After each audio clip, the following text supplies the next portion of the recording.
આ વર્ષનું ઐતિહાસિક શિક્ષણનું બજેટ જે 63,000 કરોડનું બજેટ જે શિક્ષણ વિભાગને મળેલું છે, જે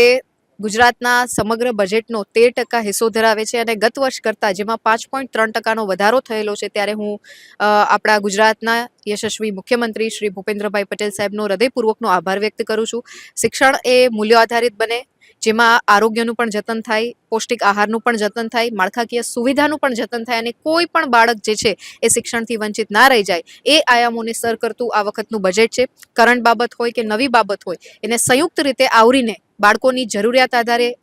ન્યૂ એજ્યુકેશન પોલિસીનું ઇમ્પ્લિમેન્ટેશન હોય કે પછી આપણી રેસિડેન્શિયલ સ્કૂલ હોય, મોડલ સ્કૂલ હોય, આશ્રમ શાળાઓ હોય, એ પ્રકારની વ્યવસ્થા, ટ્રાન્સપોર્ટેશનની વ્યવસ્થા હોય કે આપણી કેજીબીવી જે છે કસ્તુરબા ગાંધી બાલિકા વિકાસ જે વિદ્યાલય છે, એમાં દીકરીઓની સંખ્યાની વાત હોય, સાથે સાથે ડ્રોપઆઉટ રેશિયોના ઘટાડા માટે પણ આ વખતના બજેટમાં જોગવાઈ કરવામાં આવેલી છે. એમાં કરંટ જે આપણી યોજના છે, જે ખૂબ સારી યોજના નમો લક્ષ્મી યોજના કે જેમાં દીકરીઓના એનરોલમેન્ટ રેશિયોમાં વધારો અને ડ્રોપઆઉટમાં ઘટાડો, એ પ્રકારની આ યોજના છે. એવી જ રીતના વિજ્ઞાન પ્રવાહને ક્યાંક વધારે સક્ષમ અને મજબૂત બનાવવા માટે જે નમો સરસ્વતી યોજના છે, જે દીકરાઓ અને દીકરીઓ માટે લાભાન્વિત છે, સાથે સાથે મુખ્યમંત્રી જ્ઞાન સેતુ જ્ઞાન સાધના યોજના, આ તમામ યોજનાઓ એના વધારે અમલીકરણ માટે અને એના વિસ્તાર માટે થઈ અને આ વખતનું બજેટ ઐતિહાસિક બજેટ છે. અને હું પુનઃ આ બજેટ માટે માનનીય મુખ્યમંત્રી શ્રી ભૂપેન્દ્રભાઈ પટેલ સાહેબનો અને માનનીય કેબિનેટ મંત્રી શ્રી પ્રદ્યુમનભાઈ વાજા સાહેબને અભિનંદન સહ ગુજરાતના તમામ નગરજનોને અને તમામ બાળકોના શિક્ષણ માટે જે ચિંતા કરતી આ સરકાર છે, એમને હું અભિનંદિત કરું છું કે આ બજેટથી આપણે દરેક બાળકનું ઇન્ડિવિજ્યુઅલ શિક્ષણ છે, મૂલ્યો આધારિત શિક્ષણ છે, એ ક્યાંક ફળીભૂત થાય, એના સર્વાંગી વિકાસમાં આ બજેટ જે છે એની ફાળવણી કરવામાં આવેલી છે, ત્યારે હું પુનઃ અભિનંદિત કરું છું. સુરતના 2 કાર્યક્રમો હતા. એમાં એક જે જામનગર એપીએમસી છે,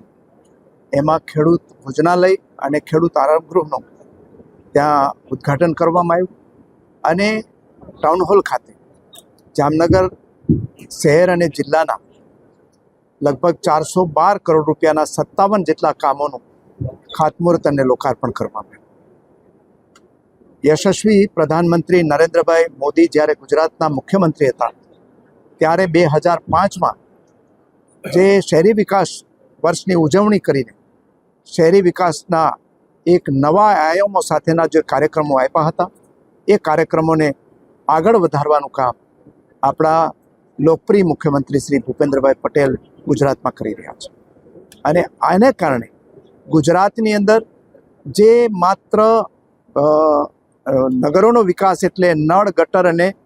રસ્તા નગર કહેવાતું હતું, એની જગ્યાએ એ આયામોમાં અનેક પ્રકારના નવા વિકાસના પ્રકલ્પો જોડાયા છે. અને એમાં ઓક્સિજન પાર્ક હોય, અમૃત સરોવર હોય, આપણા જે વારસાની જાળવણી કરવા માટેના હેરિટેજ રિસ્ટોરેશનના કામો હોય, જળ સિંચાઈના કામો હોય, સ્પંજ પાર્ક હોય કે બગીચા અને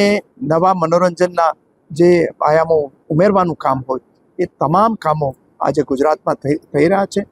અને જામનગરને લાગે વળગે ત્યાં સુધી જામનગર પહેલેથી જ સ્પોર્ટ્સ હબ હતું, એને આગળ વધારી રહ્યા છે. અહીંયા જામનગર છે એ બંદરોનું નગર છે, બંદરો પણ અહીંયા વિકાસ પામી રહ્યા છે, એરપોર્ટ છે, રેલવેનો વિકાસ થઈ રહ્યો છે, અમૃતસર સાથે એક્સપ્રેસ વેથી પણ જામનગર જોડાયું છે. એ રીતે જામનગર માત્ર ભારત નહીં પરંતુ વિશ્વના નકશા ઉપર લઈ જવાનું કામ જે આપણા યશસ્વી પ્રધાનમંત્રી નરેન્દ્રભાઈએ કર્યું હતું, એ અને આગળ વધારવાનું કામ અમારા સૌના માર્ગદર્શક ભૂપેન્દ્રભાઈ પટેલ કરી રહ્યા છે. આજે આ લોકાર્પણનો જે કાર્યક્રમ હતો, એમાં અમારા મુખ્યમંત્રી શ્રી વર્ચ્યુઅલી જોડાયા હતા અને અમારા સાથી કેબિનેટના સાથી રીવાબા જાડેજાની હાજરીમાં અહીંયા ખાતમુહૂર્ત અને લોકાર્પણનો કાર્યક્રમ સંપન્ન થયો છે. Thank you.